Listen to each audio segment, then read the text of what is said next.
Hey everyone, it's Stephanie again, and I'm with my hubby Hey, what's happening? and Edmund. For those who my are name is new. Edmund. I have a name, but it's okay.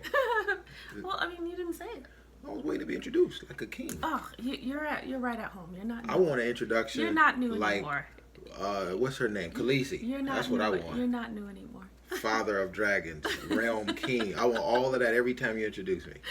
Okay, guys. So this is the review for Married at First Sight season 8, the reunion. Let's just jump into it because I know that you guys were just as shocked as we were watching the reunion. What couple you want to start with? I know the couple y'all want us to start with, but we're gonna save that for last, or maybe later. Which one you want to start with? Let's start with Keith and Christine. Let's start. I was thinking about that. Positive. The Queen. Yeah. Queen Christine. Yes. Queen Christine, man, she really came such a long way. It's so good to see them doing really well still, though still together. So that's something. The show is filmed. The reunion is filmed about 3 months after Decision Day. They're still together.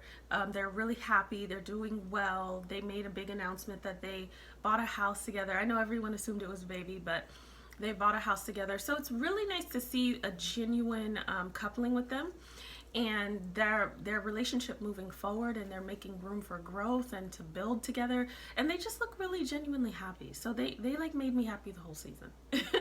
Yeah, I like them. I like the fact that they both, they did what it takes in marriage, which is conversation and growth, and willing to be someone else than who you are single. And I think that was a cool thing. And they're just hilarious, man. Yeah. I mean, how would you have dealt with it though if I was like him with the whole flatulence, that whole thing. Oh, God. The burping and passing gas. That was the only part of Keith that I was like, the cooking thing we all were up in arms about, but that was gross. That's like too.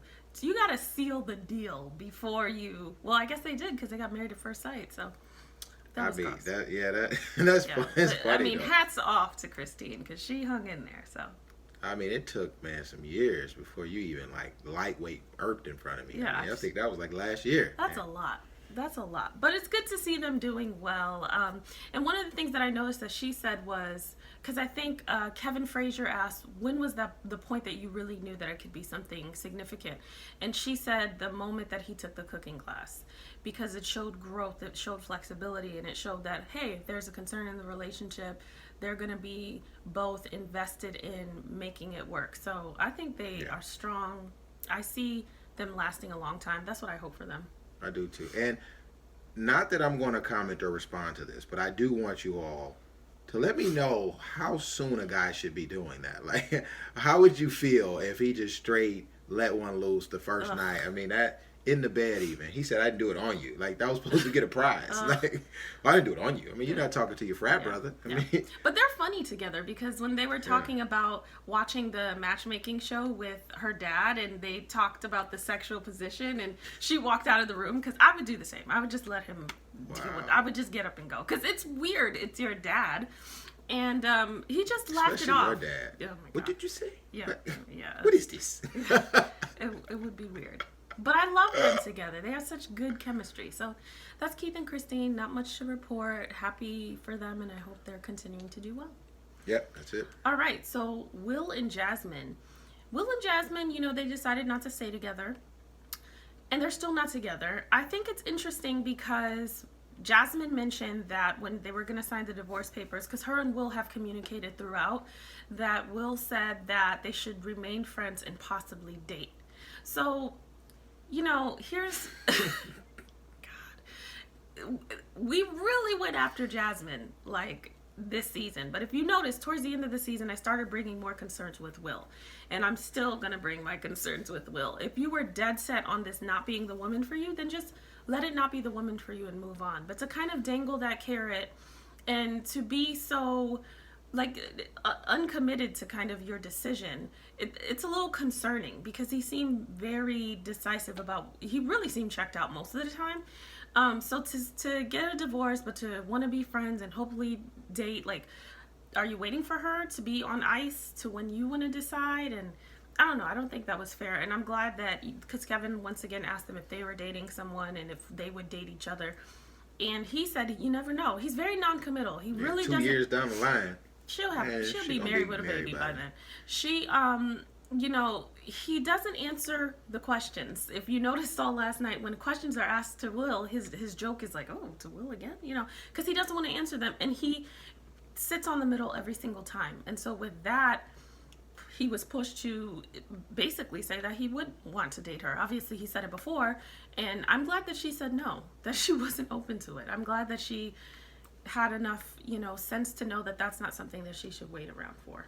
Yeah. So the interesting thing is, I think the fact that she's ready to kind of move on, not interesting. I think that's just a good thing. Mm-hmm. And then when he said, the whole dating, I know there's couples that have been divorced and got back together. Usually they've been married a longer time. They didn't get married at first sight, or they have kids or something like that. And I just think his major principles and her major principles are just not in alignment. Like, I think the whole gender role thing, and I think he kept saying communication, I think that was a cover-up for the whole 50-50, 70. And I think her action probably did not support the 60, 70, 30. And I think in stressful times, it's just going to come back up. And I think if they're not grounded in the same vein like that, I don't think I think that's just a deal breaker. I mean, because I think it's just, if it's not real compromise. And she even said it, no, I'm not going to do that. And she'll, we'll find somebody that will or won't do that. So yeah, I think the irony is, even though she's very specific about what she wants, she seems to be more flexible than he is. I don't think in that regard, though. Not in that regard, but she would try, and I think she could be pushed to a genuine 60-40, like, because it's really just a 10% differential. Like, because I saw her really trying at the end, and when he decided, that was it. And he really didn't try. He wasn't very communicative. He wasn't willing to do anything out of what he was comfortable with. So for me, that's more of a character thing. If he's not comfortable with it, then it's over. Well, let me ask you this. What about if he had lost his job, or he went on to coaching basketball? Do you think she really, and then something got stressful, or they couldn't travel, or they couldn't, buy everybody the Christmas gifts they wanted to, or something like that, like real life sat in, or, they couldn't pay something. What do you think? How do you think those things will flare up? I mean, she wants a provider, so she does not want to be the one to hold the candle as the main person. But it also depends on what she has seen. Like, if she comes from a household where, even though her father was the provider, maybe there were ups and downs in that marriage, and she was able to watch her mom step up when her dad needed that. If she has seen that, she'll be able to mimic that. She won't want to do it long term, because that's just not who she is. But I don't know enough about her to know whether she would or wouldn't. I can't say that for a small amount of time, because everyone can face that. Sometimes you're doing well, your spouse is struggling, or the opposite, or you guys are both doing really well. Like, life happens. So I don't know enough about her to say that she would 100% not do that. But is that the role she wants to play? Absolutely not. Got it. So that's Will and Jasmine. Good luck to both of them. It's cool that they're kind of still being friends, and I hope they find who they're looking for. I'm making a prophecy that I think Jasmine will be engaged in the next 2 years. Yeah, I agree. The years that he was waiting to figure it out. Yeah, I agree. I think she's gonna get snatched up by somebody. She is. Okay, so then Stephanie and AJ. You don't want to talk about Luke? Yeah? Oh, I'm gonna save the worst for last. Oh my God. Man, there's so much going on with that. So Stephanie and AJ, they're still together. They seem genuinely happy. They are comfortable. They're traveling together. The biggest trigger for AJ's anger, besides himself, because I'm not going to let him just use production as the excuse, because everyone had to deal with production, and you were the one who couldn't really cope with it. So the biggest trigger besides AJ's self was production. So they seem to be a little more smooth sailing, as it appears, without the production and kind of getting to know each other. I think that was beneficial for everyone, honestly. They can turn the lights off, get everybody out, and really get to know each other in a different level, spend some quality time together, figure some stuff out. I found that Stephanie has found a little more of her voice. She was more vocal last night, but I saw a lot of things where we see AJ and kind of what he's thinking, or what he, in the fact that he may make a face, or he's non-reactive because he really doesn't agree, but he maybe doesn't want to be argumentative. And I saw her like speaking for him or explaining for him, or she would like touch his thigh. And those are all signals of like calming down. Touch can calm the sympathetic nerve and make you feel more relaxed. And so if my husband is getting That's why you do that. I didn't know that. She always touching me, man. Like, man, I'm sitting at the dinner table. My hand is. I'm like, you something to do with your hand? Like you? If so I do for fun. Yeah, I touch them in public for fun. That's what she said. Anyways, yes, but I found that she was doing it so that it could be like I got this, or don't escalate, or I don't want you to look like a crazy person like you did all season, so I'm gonna touch you, you know. And it was like more controlling, and I'm happier that she's finding her voice. I am. But I don't want her to feel the need to continue to like make excuses for him or like beat him. You know, if I see him escalating, I gotta run in front of him, and I don't want to see that. So I hope that her finding her voice is just a little bit of an indication that she's getting more comfortable and confident in their relationship, and over time it'll even out. Yeah, I think that's good because he used to talk for the both of them and many times. And I think if you watch the episode like 1 and 2 and then watch this one, you'll see a total different dynamic. And that's growth. That's a lot of growth in such a short time. I really like them together. I think we are who we are, and we have. So a lot of people, you know, they come down on AJ. I mean, he's very snappy, and he's an a-hole when he wants to be, and he knows it. Right. But she is. Marriage is one of the things that'll help you grow. I always tell people, like, you can grow outward by yourself, like really high. You can get a lot of achievements, you can get a lot of degrees, you can travel the world, you can make a lot of money. But I think that the way you grow deeper and internally is by, whether it's marriage or a child or something, but about caring enough to die to yourself. And basically, what I mean dying to yourself is dying for the things that are so important, that made you or that made you who you are, but also loving someone enough to change, loving someone else to grow. So he's had his ways, and they've been successful for him in whatever his career is or whatever his goals, by himself. But to be with someone else, you got to be able to mend. And I think he's learning. And over time, I think if you see AJ 10 years from now, he'll still have it in him, but I think it'll be far less because of the relationship and because of that. Like, if it was 2 people like him, I don't think that would work, right? That would be tough.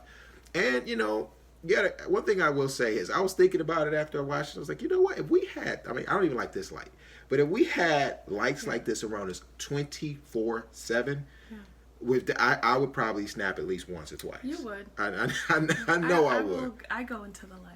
Yeah, I would. You get a little snappy. Yeah, after but a while, you do get short tempered, and they have long days because they still have their jobs, and then they still have filming, which is another job. So yes, they are. My thing with AJ is that everyone has dealt with. Yeah, but it's still blame. So let me. Oh, I wanted to go further than that. It's still blame because it's not production. It's what production represents: a lack of control, or somebody controlling you, or it's authority. It's something. It's never an external thing. It's internal of how you perceive or receive whatever that new situation is. Because that, you could easily say, oh, it's the baby.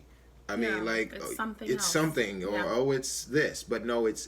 And then he said, without production, no flare, no this, no stress. I'm like, come on, man. Okay. We all have stress. Like, let's be for real. Yeah. So, if you're moving is a stressful thing, even when it's exciting. So I don't foresee them not getting into it, moving to their next place without production, because it's just a thing. So. Well, I want to say this before we move on. One thing they did do that I really, really admire, and I don't think people put enough value into this, is travel. They traveled together. They went to Africa. First of all, I love Africa. If you haven't gone, it's like the best thing in the world. I mean, just the energy there. But traveling together is getting you away. And what happens, not to go too deep, but when you travel, you're away from the familiar, away from the day-to-day minutia, and you get to explore and experience and get your mind off of the everyday things. You get out of your routine, and you get to learn and grow and connect with people. The person you get to connect with the most is whoever you're traveling with. So I really like that. She's a world traveler. I'm a world traveler. We're world travelers. And we learn and have fun together when we do that. And them traveling actually inspired. We're like, we need to take another trip. So that's one thing I would say to a lot of you all. Go on a trip with somebody will help you get a better feel for them. But don't hyper focus on the negative things that will happen when traveling. Just look at them as growth points. So. All right. Last but not least. I want to give a hats off to Kevin Frazier. That's the host? Yes, because he's a vet in the TV game. Man. He's been doing it for many years. He handled the interview with Kate and Luke exceptionally well. He handled the whole thing. Yeah, I mean, that was probably the best reunion we've seen. I really enjoyed it. But, there was ways Luke tries to weasel out of things. She will shut down or act shy or whatever the case may be, and not really answer the question. Or Will too. Will was trying not to answer. yeah, but at least Will is just like awkward Will, But like Luke is somewhat manipulative in his ways, and like Kevin was not letting him go. He was saying, "Listen, this is the way you're showing up. You think it's good." But it's not, and I'm in TV, so I know what it looks like. So I'm really helping you. I'm asking you to kind of show up and present yourself the way that you really are, not what you want people to see, because that's been a big fail. And he challenged him, and that was a really, really good interview. So what did you think about Luke and Kate? Well, I want to piggyback on what you just said about the host. What he was doing, if you all didn't notice it, he was giving Luke the ability to be authentic. And he was giving them the floor, like, people are saying this, people this. How do you want to leave this show? You're not going to be on TV anymore, at least from this show. Who is the real Luke, and what do you want people to know? In that space, the best thing Luke could have done is acknowledge and apologize for whatever ways. He did do some apologizing. Towards the end. But just acknowledge if he's been inauthentic with everybody. If he's been hiding or whatever, it would have been a perfect place to come clean or share whatever he wants to share with the world in the way in his words. And I think to not be viewed, but to be seen and heard. And I don't think he took advantage of that. No, I think, here's the thing. There are many theories as to why Luke felt dead inside. There are many theories as to why they hid and whatnot. I don't want to go into that, because regardless of whatever his issue was, as a human being, he handled it incorrectly. If he was not ready for the show, he should have never been on the show. And we see time and time again, and that's why it's important not to lie, because you have to remember the lie, and then you have to create other lies on top of that. You took the opportunity from someone who really wanted to engage in this process, and you took that away from them, and then you treated them poorly because of your inadequacy and because of your secrets and because of your lack of self-esteem and all these things. None of what he said made sense. His friends changing his Facebook, and he thought it was funny and it was a joke and he didn't remember it, and all these things. Man. No regular straight man really is gonna think that's funny for a long time. It might be a joke, haha, but they're not gonna keep it up for years and years. And it's just, he's just inauthentic. Be who you are. That's not the problem. But make sure that in being who you are, you're not hurting someone else, because you really didn't need to be on the show. You didn't need to treat her that bad. Kate needs to be accountable for what she allowed over time. But I really enjoyed seeing Kate liven up. Like, Kate is very monotonous. She stood up for herself. Yeah, she did. I was going to say she was talking back, like she didn't, but she really was like pushing him about what the facts are and what really happened and what he really said. And she challenged him and said, "I don't believe you." And, Kate came with a scroll of, here's what really happened. Here's, what this really was. And she stood up for herself, and she's doing better, because now she's livelier, she looks happier, she's met someone she's been dating for a couple of months, they're doing really well. But I just had no patience for Luke, because if he would have just said, you know what, I didn't do right, and take the initiative to say it. He was like goaded into it, and at one point when all eyes were on him, he kind of like folds into himself, and he like turns over and, "I'm sorry," and hugs her. That was supposed to be the moment. But for me, that was a moment of like, I don't want to look at this light of lies anymore. So let me just hug, That's what he does with his mom. That was a mom move right there. Yes. It felt very inauthentic, and he's going to have problems moving forward. He really, really is. At least for the people who know him or have seen this show. So this episode couples as our 4 cents show and the review, because there's just so many powerful things in it. I want to touch on a couple from a man's point of view, some things that I just want to kind of share and get out there. And so, well, first of all, before I get to that, we didn't say it, but we want you to like, subscribe, hit the notifications, because we're going to keep going with more value every video. But what I want to talk about here is just being authentic, right? And like she said, we don't want to get into a lot of the things that cause these issues, but a person to lie and stuff, that's the biggest problem, right? When you lie to yourself, you're going to lie to other people, right? The problem is when you enroll people in your lies and you do things based on those actions, you hurt other people and you take away opportunity. There's some man out there that probably would have loved Kate that if he had gotten a chance to be on the show. And not to say that people don't discover things, because I think the show was good for Luke. Honestly, I do, because I think he's internally realizing he needs to get some work and needs to do some things. He even said he needs to grow, and there's some layers there. It's deep. He definitely should be looking into therapy. Everyone, I think, should look at and be open to therapy, but definitely him, because it's to a point where it doesn't seem like he's happy or loves himself on the inside. Mm-hmm. So he tries to make himself, in his own words, beautiful on the outside. And that only lasts so long. So love yourself, be yourself, and be happy with you. Whatever your race, religion, preference, sexual preference, gender, all of those things, loving yourself is the key to where all that starts. Because if you don't, it's going to be difficult to find love and attract someone else. So everything we were seeing were reactions of somebody trying to have this armor around their hurt or their vision of who they are trying to look good. Yeah. So you weren't getting the real person because he was not being authentic to himself. So if he watches this, or anyone that is struggling with anything about who you are inside, just be you. Be out, be trained. You'll just feel a lot better being more authentic. And some people won't like that. Some people will judge you. Some people have things to say. But at least you're being authentic. And that's where true love can happen with yourself and with other people. Yep. So, that's great. Well, hey, I mean, I just, I just wish that people were at a point where they could just be themselves. And there's probably some stuff maybe with his parents. He might be, fearing some there. But why put yourself in the spotlight on TV? Don't drag anybody else. That's not the place to do your it. Shenanigans. It's just not fair. Do the work on yourself. Yeah. Everyone has times like that, but don't pull anybody in. But we want to close on a fun note. Because I can't give Luke and Kate any more of my time. So I'm done. What's you want to talk about? Oh. It was his idea. Yeah. So I want to do a random scroll, and we're going to just kind of talk a little bit about one of the comments, right? We're going to see one of the comments that hold on, it's like Wheel of Fortune. Are you old enough to know Wheel of Fortune? Yes, I know Wheel of Fortune. So here's the thing. If you guys don't know, I have a conversation starter game called Sip and Share, a fun way to be nosy, that covers topics of relationships, sex, life, career.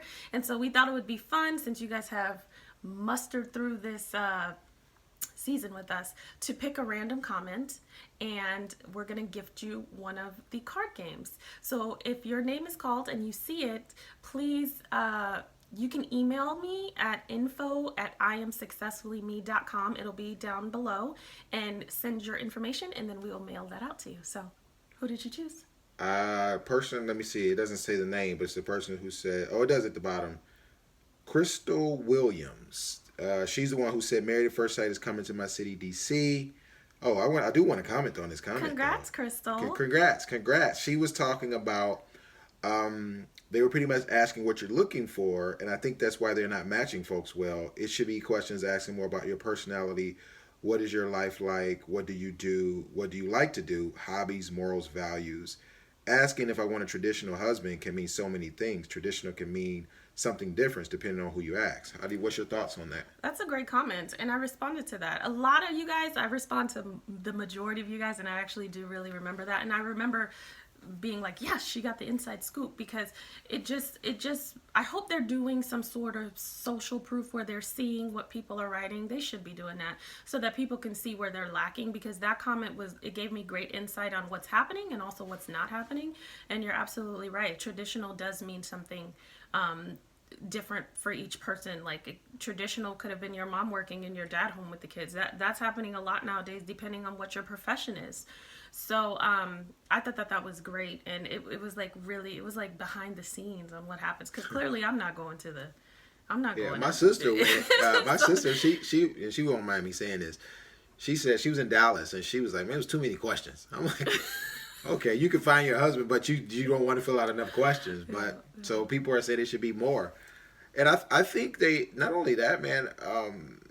I don't know if anybody from Lifetime watches, but can you keep the times like the time is supposed to be? Yeah, the times are like shifting around a lot. It's so like 10 and it starts at 10. Like, we made a mistake and got it on time. Like, it said 10 and it was off, and then we snuck and saw it. So it's just, it tucks, man. Get your life together. I mean, you're a TV program. I mean, come on.